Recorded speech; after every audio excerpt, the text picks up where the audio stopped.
2 Samuel chapter 16. Tinulungan ni Ziba si David. Paglagpas ng konti ni David sa tuktok ng bundok, sinalubong siya ni Ziba na servant ni Mephibosheth. May dala siyang 2 donkey na may kargang 200 na tinapay, 100 na bungkos ng pasas, 100 na bungkos ng mga prutas, at isang lalagyan na puno ng wine. Tinanong siya ng hari, "Bakit ka nagdala ng mga ito?" Sumagot si Ziba, "Yung mga donkey ay para may masakyan ang pamilya nyo. Yung tinapay at mga prutas ay para may makain ang mga tauhan nyo. At yung wine ay para doon sa mga manghihina sa desert." Sabi ni David, "Nasaan si Mephibosheth na apo ni Saul?" Sumagot si Ziba sa hari, "Naiwan po siya sa Jerusalem." Tapos, sabi pa po ni Mephibosheth, "May ibabalik na ngayon ng Israel sa akin ang kaharian ng lolo kong si Saul." Kaya sinabi ng hari kay Ziba, "Lahat ng pag-aari ni Mephibosheth ay sayo na." Sumagot si Ziba, "Servant niyo po ako. Sana magustuhan niyo ang ginawa ko, mahal kong hari." Ininsulto ni Shimei si David. Nung makarating si King David sa Bahurim, lumabas ang isang kamag-anak ni Saul. Shimei ang pangalan niya at anak siya ni Gera. Habang paparating si David, pinagmumura niya ito. Pinagbabato niya si King David at lahat ng mga servants nito, kahit pa nasa tabi nito ang lahat ng tao, pati na ang mga sundalo.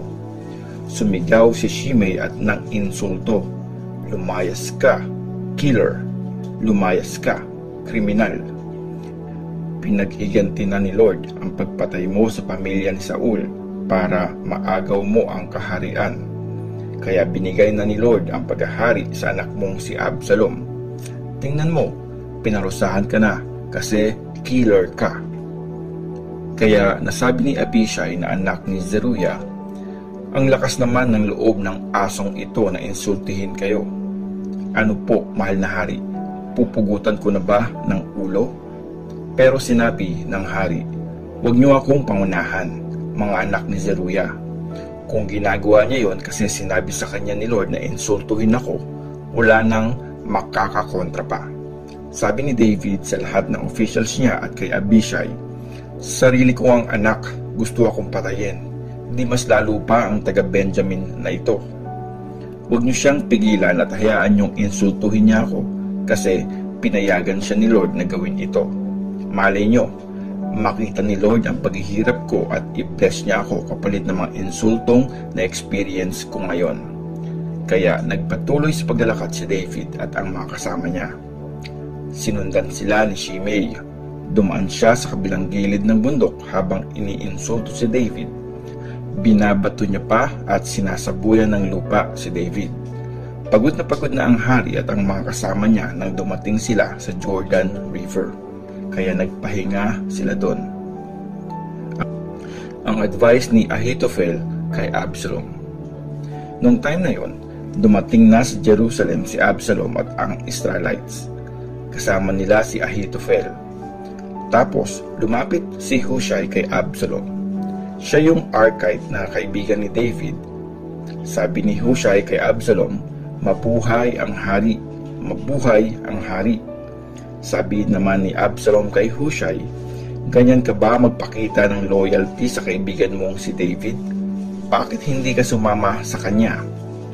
Sagot ni Hushai kay Absalom, "Hindi naman po, pero kung sino ang pinili ni Lord na kanyang bayan at ng lahat ng mga tribes ng Israel, siya rin ang pipiliin at papanigan ko. At saka, kanino ba dapat ako mag-serve? Hindi ba dapat sa anak niya? Kung nag-serve ako sa tatay nyo, mag-serve din ako sa inyo." Tapos, tinanong ni Absalom si Ahithophel, "Sa tingin mo, anong dapat nating gawin?" Sumagot si Ahithophel, "Makipag-sex kayo sa mga asawang lingkod ng tatay nyo, yung mga asawang lingkod na naiwan para mga laga sa palasyo. At dahil dito, mababalitaan ng buong Israel na pinutol nyo na ang relasyon nyo sa tatay nyo, at lalakas din ang loob ng mga kasama nyo." Tapos, nagtayo nga sila ng tent sa rooftop ng palasyo para kay Absalom. at nakipag-sex nga siya sa mga asawang lingkod ng tatay niya at nakita ito ng buong Israel. Nung time na yon, parang word of God ang mga advice ni Ahithophel, kaya sinusunod ito ni David at ni Absalom. 2 Samuel chapter 17. Ang advice ni Hushai kay Absalom. Tapos, sinabi pa ni Ahithophel kay Absalom, payagan niyo akong pumili ng 12,000 na sundalo para habulin si David ngayong gabi. Lulusubin ko siya habang pagod at mahina ang loob niya. Siyempre, matataranta siya. Tapos, iiwanan na siya ng mga kasama niya. Yung hari lang ang papatayin ko. Tapos, ibabalik ko sa inyo lahat ng mga tao na parang bagong kasal na umuuwi sa kanyang asawa. Isa lang ang dapat mamatay para magkaroon ng peace sa buong bansa. Nagustuhan ito ni Absalom at ng mga leaders ng Israel. Kaya sinabi ni Absalom, tawagin si Hushai na taga-Arki at pakinggan din natin ang sasabihin niya. Nung dumating na si Hushai, sinabi ni Absalom sa kanya, ito ang advice ni Ahithophel. Sa tingin mo, dapat ba naming gawin ang sinabi niya? Kung hindi, anong advice mo? Sumagot si Hushai kay Absalom, hindi maganda yung advice ni Ahithophel this time. Dagdag pa niya, alam niyo naman na ang tatay niyo at ang mga tauhan niya ay mga mababangis na mandirigma. Tapos, galit na galit pa sila ngayon na parang mga bear na ninakawan ng mga anak. Bukod pa dito, expert sa gera ang tatay niyo. Hindi siya magpapalipas ng gabi kasama ng kanyang army. Malamang nagtatago na siya ngayon sa isa sa mga kuweba o kaya sa ibang lugar. At pag natalo ang mga sundalo natin sa unang atake, tapos may nagbalitang naubo sila, siguradong matatakot kahit ang mandirigmang kasing bangis ng layon. Kasi alam na alam ng buong Israel na mandirigma ang tatay nyo at ang mga kasama niya ay magigiting na mandirigma. Kaya ang advice ko, i-gather nyo ang buong Israel mula Dan hanggang Beersheba para magkaroon kayo ng puwersang sindami ng buhangin sa dagat. Tapos, kayo mismo ang mag-lead sa kanila laban kay David. Hahanapin natin saan man siya magtago at lulusubin na gaya ng hamog na bumababa sa lupa. Siguradong hindi siya makakaligtas, pati na ang mga kasama niya. Kapag tumakas siya sa isang city, magdadala ang buong Israel ng mga lubid para hilahin ang city na yon pababa sa valley, hanggang sa walang matira doon kahit maliit na bato. Sinabi ni Absalom at ng mga leaders ng Israel, mas maganda ang advice ni Hushai na taga-Arki kesa kay Ahithophel.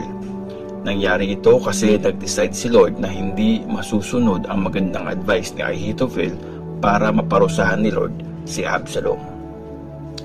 Winarningan si David para tumakas. Pagkatapos nito, sinabi ni Hushai sa mga priest na sina Zadok at Abiathar, ganito yung in-advise ni Ahithophel kay Absalom at sa mga leaders ng Israel. Tapos, ganito naman yung in-advise ko. Kaya magpadala kayo agad ng messenger para sabihin kay David, huwag kang matulog ngayong gabi sa gilid ng tawiran sa desert. Pilitin niyong tumawid, kundi mamamatay ang hari at lahat ng mga kasama niya.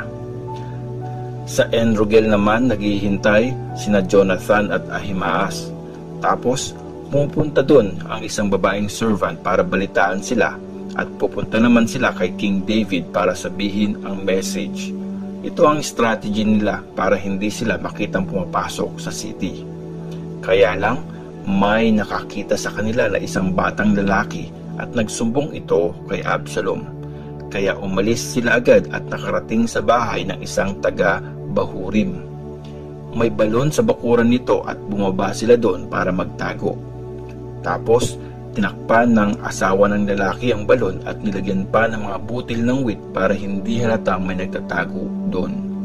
Nung dumating yung mga tauhan ni Absalom sa bahay, tinanong nila ang babae, nasan sina Ahimaas at Jonathan? Sumagot ang babae sa kanila, tumawid sila sa batis. Nung hindi nila nakita ang hinahanap nila, bumalik na sila sa Jerusalem.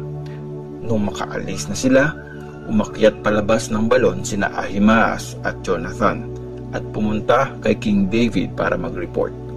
Sinabi nila sa hari, "Umalis na kayo at tumawid agad ng ilog kasi ganito ang in-advise ni Ahithophel laban sa inyo." Kaya umalis at tumawid agad ng Jordan River si David at lahat ng mga kasama niya. Kinaumagahan, lahat sila ay nakatawid na ng Jordan River. Nung malaman ni Ahithophel na hindi sinunod yung advice niya, sumakay siya sa donkey at umuwi sa bayan niya. Matapos magbilin sa pamilya niya, nagbigti siya at nilibing katabi ng tatay niya. May tumulong kay David sa Mahanaim. Nasa Mahanaim na si David nung makatawid sa Jordan River si Absalom at ang army ng Israel. Inappoint na ni Absalom si Amasa bilang commander ng army kapalit ni Joab. Si Amasa ay anak ni Jether kay Abigail. Si Jether ay isang Ishmaelite, anak ni Nahash si Abigail at si Zeruiah na nanay naman ni Joab. Nagkampo sa Gilead si Absalom kasama ang mga Israelites. Nang dumating si David sa Mahanaim, sinalubong siya ng anak ni Nahash na si Shobi na taga-Raba sa Amon, ng anak ni Amiel na si Makir na taga Lodebar, at ni Barzillai na taga Rogelim sa Gilead. Nagdala sila ng mga mahihigaan, palanggana, mga palayok, wheat, barley, harina, mga sinangag na butil, mga beans at ilang mga gulay. May dala rin silang honey, gatas, keso at ilang mga alagang tupa.